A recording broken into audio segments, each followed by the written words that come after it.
Hey, fitness fans, welcome back to the Future of Fitness podcast. I'm your host, Eric Malzone, and this is episode number 38. And I get to talk to Vito La Fata, and I'm going to tell you all about Vito. But before I get into that, I need to ask you for a couple of favors. So in the grand scheme of things, this podcast and interview series is still pretty small, and we want to take it global in 2018 and really make a difference within the industry and for people's lives. So if you could do this for me, if you could go to YouTube, go to Fitness Marketing Alliance and subscribe to our channel, that'd be fantastic. Number two, however you listen to the audio version of this, whether it's iTunes, Stitcher, whatever that may be, if you could go there, subscribe to that, and then rate us as well. Hopefully you'll rate us favorably. That would be ideal. And number three, if you are enjoying an episode, please post it on social media. Tag me.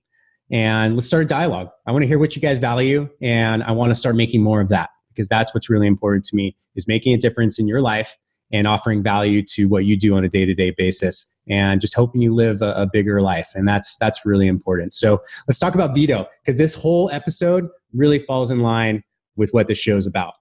And personally, when I was talking to him, I had a couple aha moments, right?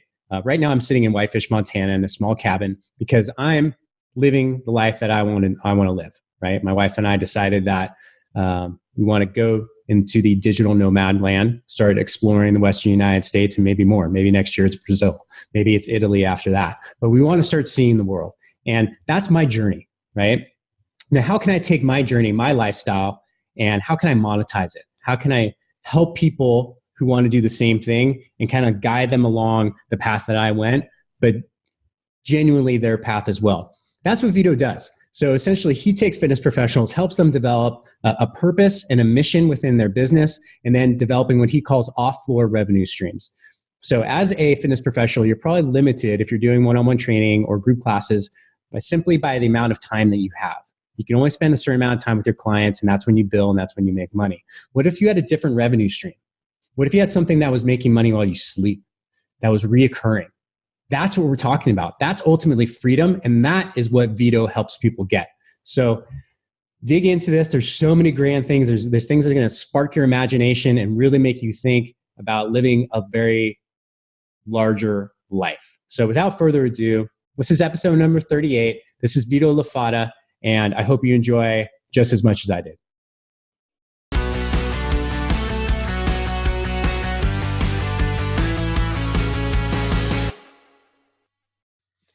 Hey everybody, welcome back. It's Eric Malzone with the Future of Fitness podcast. And today I'm really fired up. I have Vito La Fata, and we were just jabbing back and forth. And we have a lot of good stuff for you guys in this episode. So real quick, Vito, kind of explain who you are, who you work with, and what you do. Awesome. One, super grateful to have you on. Appreciate this. I love talking the future of fitness anytime. So we're definitely going to have some fun with this. But, I came up the same as most people. I came up as a trainer. I was kicking ass as a trainer, decided, oh my God, I'm running out of hours. I'm running out of places I can stand. Studio business, went and built that up. Had that for about 10 years before I started to recognize if we do not start evolving and create more hybrid businesses, brick and mortar by itself is going to run into some troubles out there. So around 2010, I started to build my online business. I started to build a network marketing business. I really started diversifying what I did. And as I started to find success, what I found is that if I turn around and teach other people what I'm doing, they're finding quicker success. So I got into the whole teaching of business and marketing to the fitness industry. And that's how I created Fitnesspreneurs Live, my Hard Chargers team, which is my Beachbody team. And now our program, the Visionaries, which is where we teach people how to build their online brand step by step. So I work mostly with fit pros and studios, or people what I call now fitness entrepreneurs, fitpreneurs, where they're like, I want to start being more than the technician. I want to be that entrepreneur. How the hell do I do it? How do I think? What do I got there and do? And ultimately, how do we start showing up in the market as visionaries, which I think is what's going to dominate the industry as you go forward. So that's what we do. Oh, that's awesome. And I've been following you for a while. I'm a big fan of what you do, especially the Fitnesspreneur Formula. People go to his site, check it out, read a lot about it. There's so much information on it. I'm not going to get into it now because I want to ask you other questions. So now you mentioned in your own evolution that you decided, hey, I need to get outside the brick and mortar. I need to start doing something else, right? So Let's segue into that. Where do you see because I know you've thought about this. Where do you see the areas that fitness professionals not should get into, but need to get into in order to be successful in the next decade? Yeah.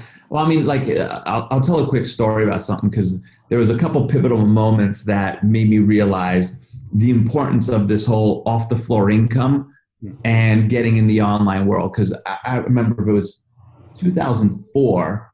I was lying on a doctor's office, like on the ground. I can remember the gray, freaking speckled, nasty, like, doctor's office carpet, but my face is an inch from it, and I'm lying down in total spasm because I had herniated my L5S1 13 millimeters, and I was lying on the ground, and I was contemplating. I'm like, I can't work, had to be put on workers' comp. And I'm like, I was making $12,000 a month as a trainer. Now I'm making $400 a week on workers' comp.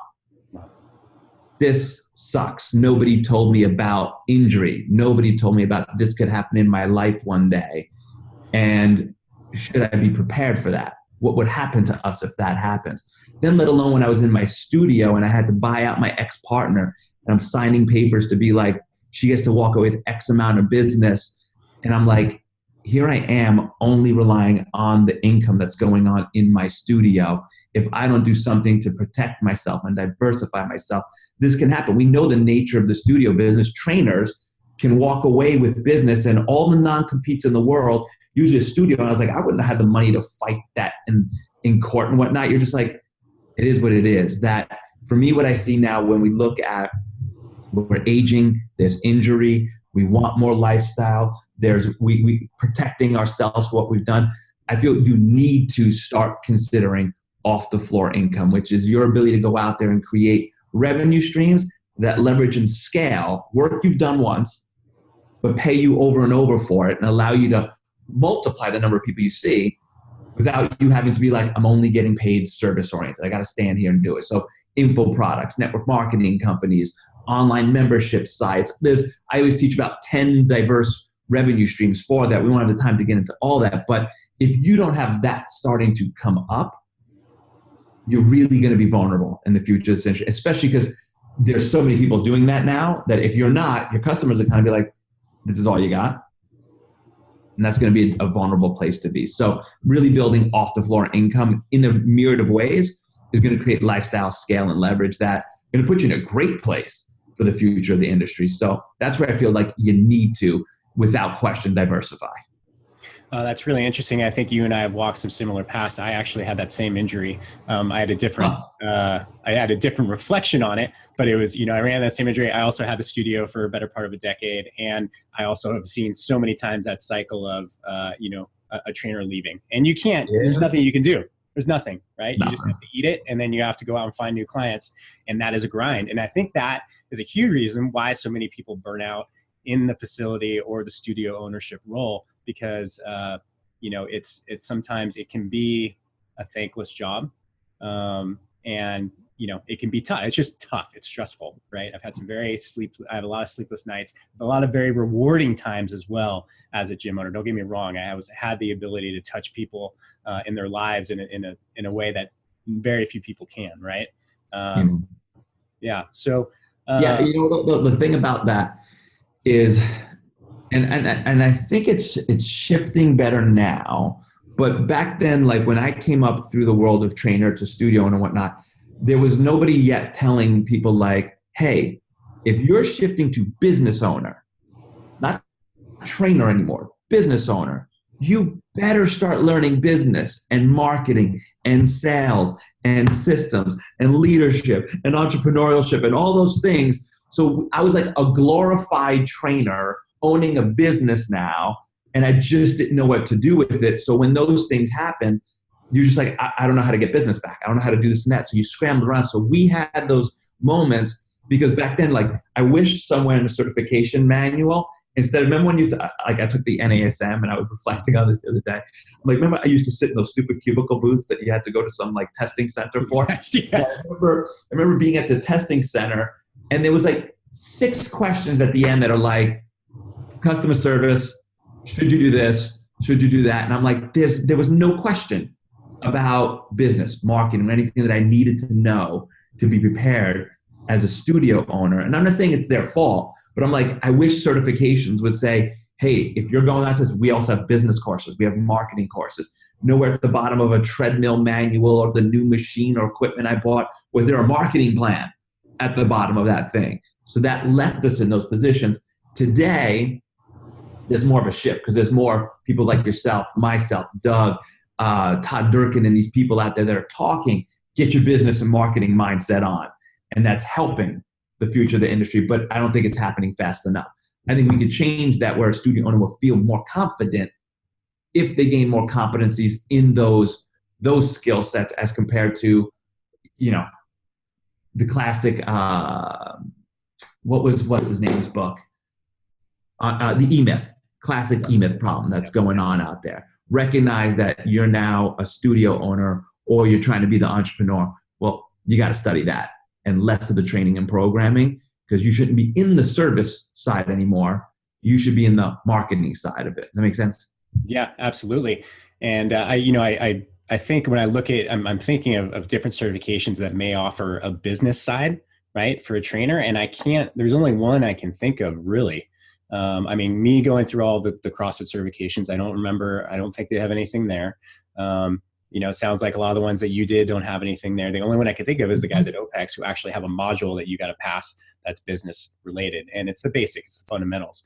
So I want to ask you a question because this is a big topic and I think we could probably talk about it for hours, but strategies versus tactics, right? For business owners, tactics are very hot right now, right? You see all those, you see all the Facebook advertisements for people who are going to change your business in 10 days, right? Let's dive into that. It's sexy and selling out there. Right. But, so I remember back I was in my studio days, and I remember kind of getting marketed a thing about like 3-step email that helps you sell like a rapid fat loss program. And I was just like, ooh, that's awesome. I want that. I remember maybe it was $100 that I invested in that little system and whatnot. And I got it and it worked. I was just like, whoa, this worked. And it worked for a good period of time, but then it stopped working. And I was like, I don't know how to change this because I don't know what went in it. I was kind of copying and pasting and just massaging my voice into it. But I'm like, I'm no better at marketing my business. I was just able to use a tool for a little while, but now I'm right back to where I was, where I don't know what the next thing is. So I got to go shop for another tactic, another thing out there. And I didn't like the way that felt in my business because I didn't have control then of my own success. I was relying on come and go tactics. And I was never becoming the entrepreneur. I was never becoming the marketer. So today I'm watching too many people. And the reason I believe we're there is because we don't have enough conversations going on about be the business owner, be the marketer, geek out on that, nerd out. The way you used to rip through your anatomy courses and your kinesiology courses and what's happening with the lumbopelvic hip complex and all that, dig into like, what does really conversions mean? What does it mean on having a USP? What does it mean understanding all that stuff? Because that will give you the skill set to understand how the tactic works in different strategies and then what psychology goes into those things so that as your avatar changes or as you evolve in your business, you can be at the helm in control.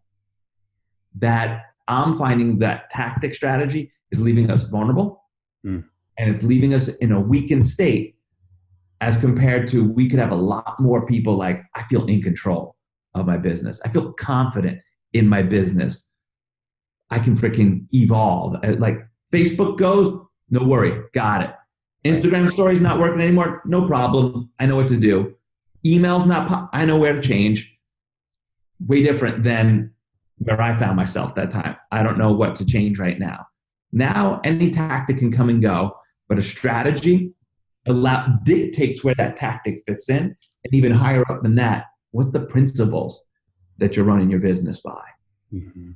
That even takes it up another level to be like, do you have principles that determine the strategy that allows you to then choose the tactic you execute on? Now you're going to be freaking crushing it in your business. Yeah, that's great. So, where else do you see the fitness industry having vulnerabilities? Where else do you envision either opportunities for improvement or things where people are going to get hurt as business owners? I was in this thread in some Facebook group with a lot of trainers or whatnot. 'Cause I kind of go in there to just see what conversations are going on. And, somebody brought up network marketing and things in there. And I was just watching the threads, and the like they were bastardizing like the companies, because they're like, you know what? All they do is try to sell their products and sell their supplements and sell their thing and whatnot. And I'm like, why are you bastardizing sales? I'm like, of course the company has to sell their products.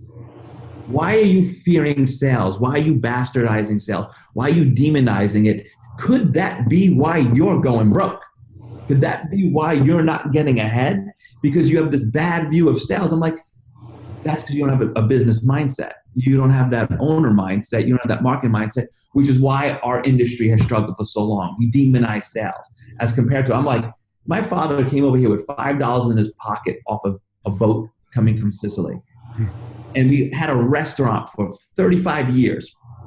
That's what, if I had ever turned to my dad and be like, Dad, right now, this pizza that you're trying to sell this guy, it feels really salesy.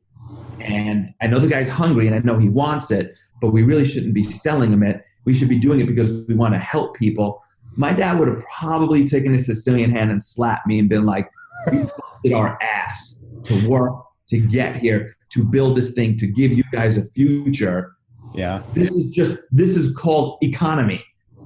We sell things that we build to give others pleasure or fix a problem or fix a pain or give them a want, a desire. This is called what makes our world run. This whole place that where I see that a lot of the industry, and I'm grossly obviously generalizing, there are many people that do get it, but there's too much of that going on, and it's leaving us in a bad place, because you're like, that's why you're not making money. That's why you're struggling, because you're so worried that somebody's opinion of you because you're selling is going to like either dent your emotions or ego or something. I don't really know where it comes from, because I came up with an immigrant's work ethic. So we were taught it was good to work. It was good to sell. And that could be a clue. I'm always saying success leaves clues. That could be a clue. I go ask all the successful people. If you polled every successful person, I'm talking to people making high 6 figures, 7 figures in the industry, living the lifestyles that they want, and ask them, do you hate sales? Has that been one of your clues to success? Would you teach that to your people? They'd be like, what are you talking about? So I'm like, it's a fundamental. Love, geek out, nerd out, be fascinated with sales, and your life is going to go in another direction. But I just don't see that message being out there put enough. Instead, we tap dance around it because we're worried that if we tell people we like selling, they're going to be like, oh, you just want to make money and whatnot. Damn right I want to make money, because I want to perpetuate the message. I want to be able to scale the vision. Show me how you're doing that without making money or selling. Yeah.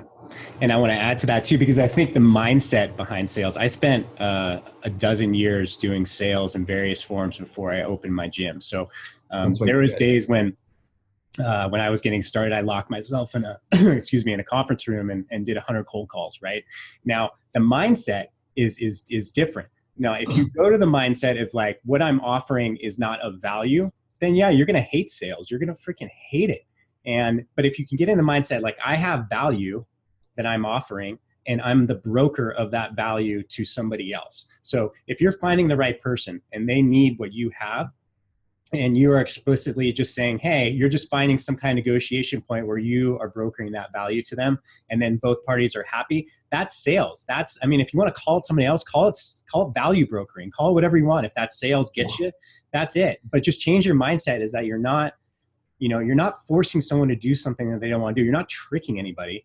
You're just offering value to them for something that they absolutely need. And maybe they don't know they need it yet because they don't know what you offer.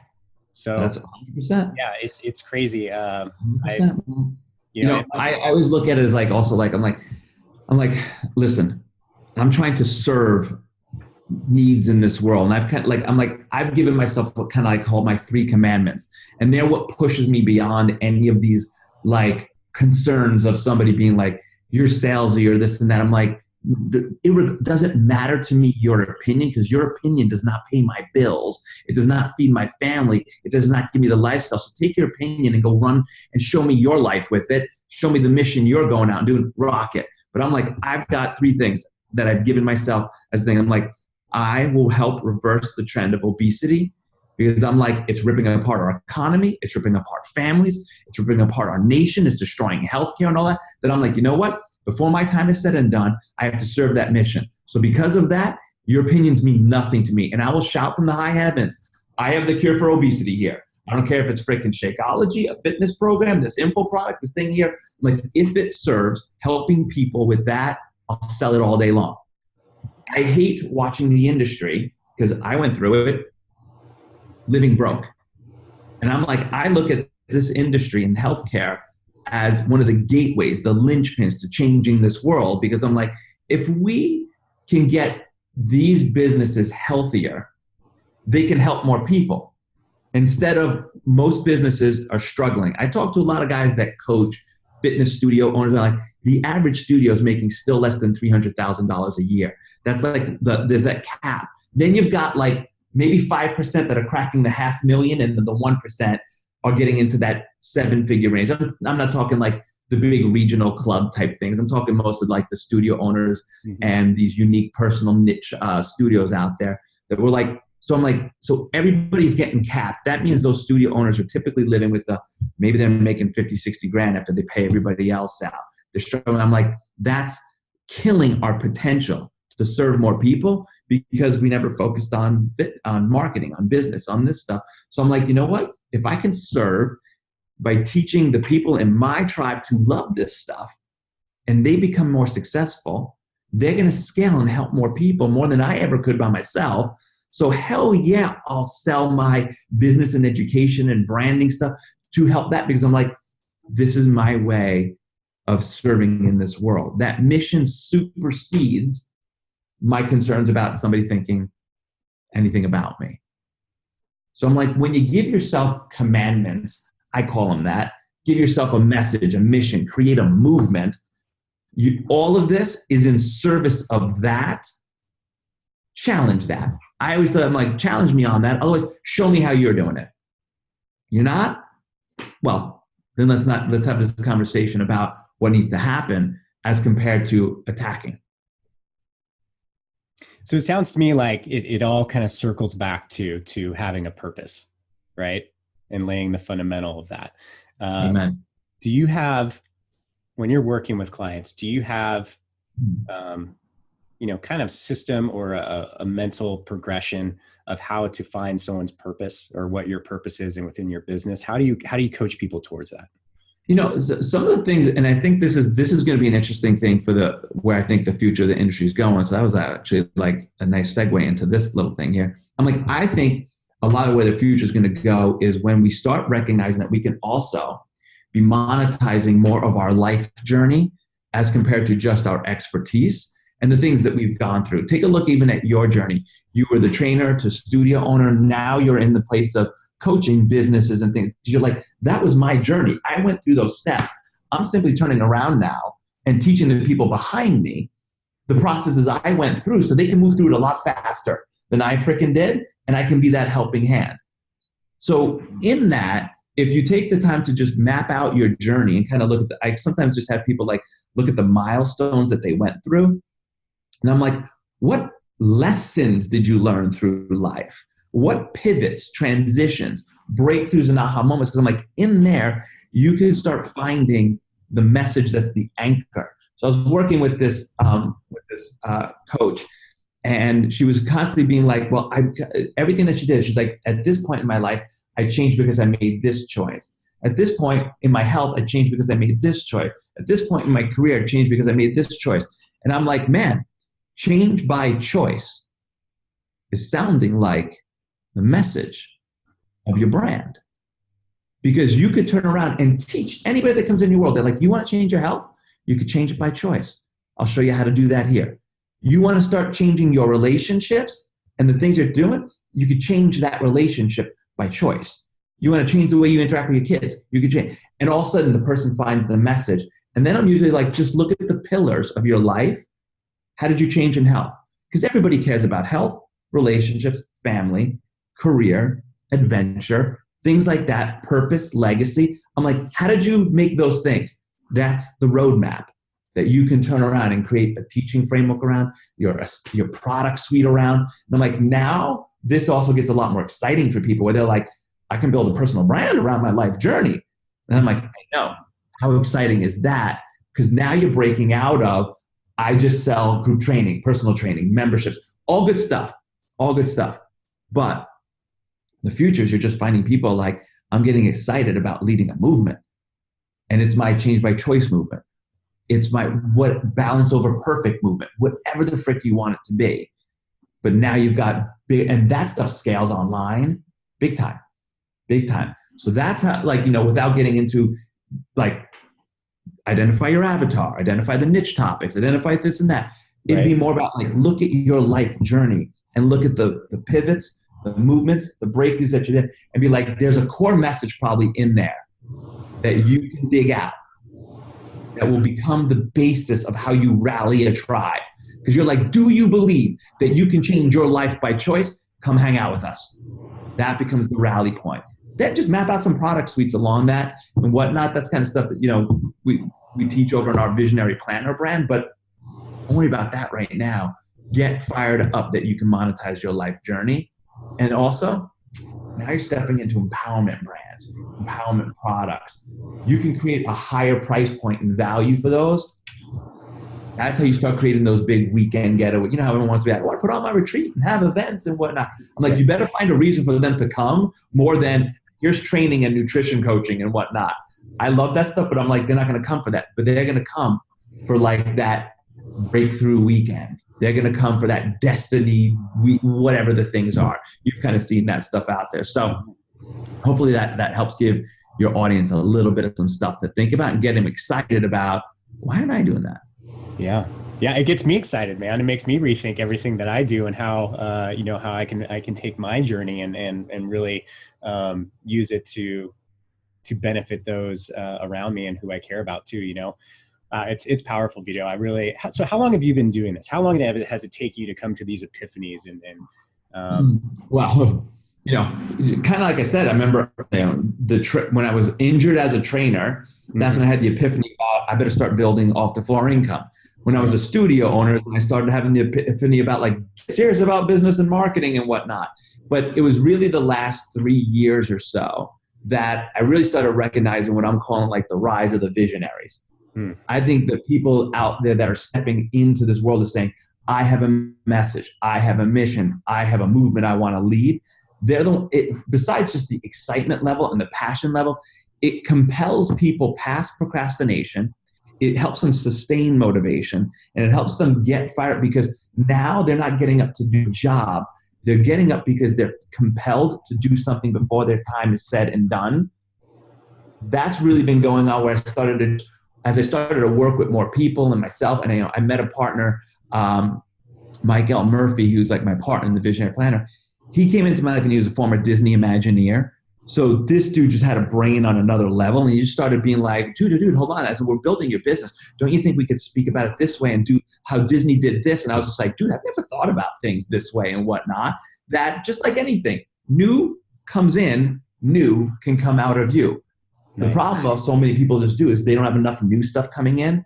They're hearing the same stuff, and the industry conferences all saying the same stuff. It's all training, programming, until you finally get a few speakers that are starting to challenge the audience to say, what about your voice as the ultimate lead generator? What about your voice as the ultimate decision in what you're going to build in your products and put out in the world? Those, I think, are the visionaries that are going to freaking crush the future of this industry, because they're also like, bring it.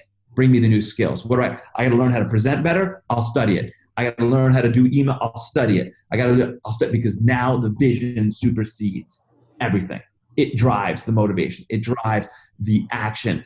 All excuses fade away. Yep, I never felt comfortable out of sales. I'm going to toss that shit to the curb because the vision demands that I get out and do something about it. Oh, that's awesome. Vito, this is great. Where do people find you? Where do people go to hear more? Easiest place is just my site, vitolafata.com. Okay. You can bounce around on anything that we have around on there. So it's awesome. Our blog, our free gifts, everything's right there. Oh, that's great, man. Thank you so much, Vito. I think we could probably keep doing this for hours, but unfortunately, I don't know if people's car drives are long enough for that. Wait a minute. You don't obviously live around the LA area. Yeah, that's right. Yeah. My LA crowd, they need a 60-minute podcast. Yeah, not a lot of traffic in Whitefish, brother. I can tell you that much. No, you got traffic to the number 3 chairlift. Yeah. That's great. Well, thank you, Vito. I appreciate your time, man. Dude, my pleasure. My pleasure. It was awesome to connect with you and your audience, brother. Yeah, sounds good, man. We'll be in touch. You got it, bro. Ciao.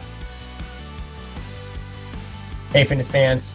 Don't leave yet. This is Eric Malzone, your host, and I have an extremely special offer just for you. If you go to fitnessmarketingalliance.com/assessment, you can claim your complimentary digital marketing audit. Are you a modern fitness professional? Do you have some sort of online presence? Do you have a sneaking suspicion that your website is not performing optimally and therefore costing you money? Well, this is how you start to find out all the details. Just like fitness, you need to start with an honest and objective assessment. So go to fitnessmarketingalliance.com/assessment, fill out the form, and we will have it to you within 72 hours. It will cover your overall site performance, rank from 0 to 100, how you rank for your chosen keywords, so that's search engine optimization, your website traffic history over the last 6 months, so the ebbs and flows and what worked, what didn't, your website speed, which is highly relevant for people coming to your website and then bouncing off because it's working too slow, your social media presence, competitive analysis, and much, much more. So this is just the tip of the iceberg, but this is the starting point for building your online business. So please take advantage of it. We're offering it because we feel it's deeply important to you and the industry overall. And you can claim it by going to fitnessmarketingalliance.com/assessment. Do it today. Do it right now. Don't hesitate. This offer won't last forever. So thank you for listening. Greatly appreciate it. If you ever need to reach me, hit me up, Eric at fitnessmarketingalliance.com, and I'll be talking to you very, very soon.